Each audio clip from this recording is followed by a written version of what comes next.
We're turning now to the Gaza Strip, where clashes continue between Israeli forces and Hamas. The Israeli Defense Forces released what they say is video of the latest battles. Palestinians living in Gaza City say they can see and hear the ground forces closing in.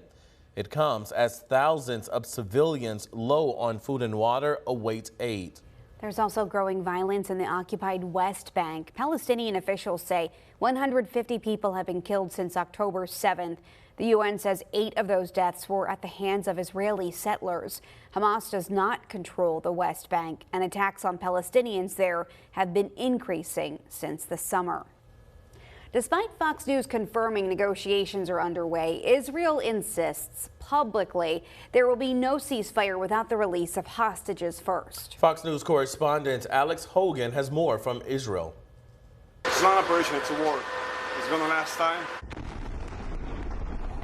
The Israeli military says it's now firmly in control of northern Gaza as the battle escalates inside Gaza City. But there are still hundreds of hostages potentially caught in the crossfire. And now the White House says Israel has agreed to a 4-hour daily pause in the fighting in northern Gaza, allowing civilians to leave with each window announced at least 3 hours in advance. Officials are calling it a humanitarian pause, not a ceasefire, which Israel has rejected since the start of the war. There is no ceasefire. We are battling Hamas. There is no ceasefire. Gaza civilians are fleeing from the north to the south because they understand Hamas is using them as a human shield. Overnight, Israeli ground forces moving deeper into the dense urban areas. The IDF says it killed dozens of terrorists, including the head of Hamas's anti-tank missile unit. On Wednesday, some 50,000 Palestinians evacuated to the southern Gaza Strip, while Israel is claiming it's taking special precautions to avoid civilian casualties. We're trying not to harm innocent people.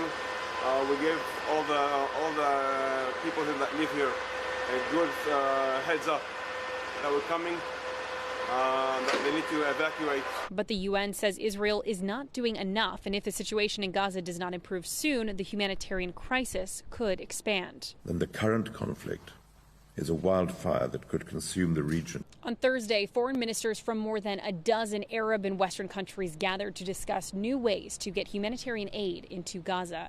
In Kiryat Shimona, Israel, Alex Hogan, WFXR News.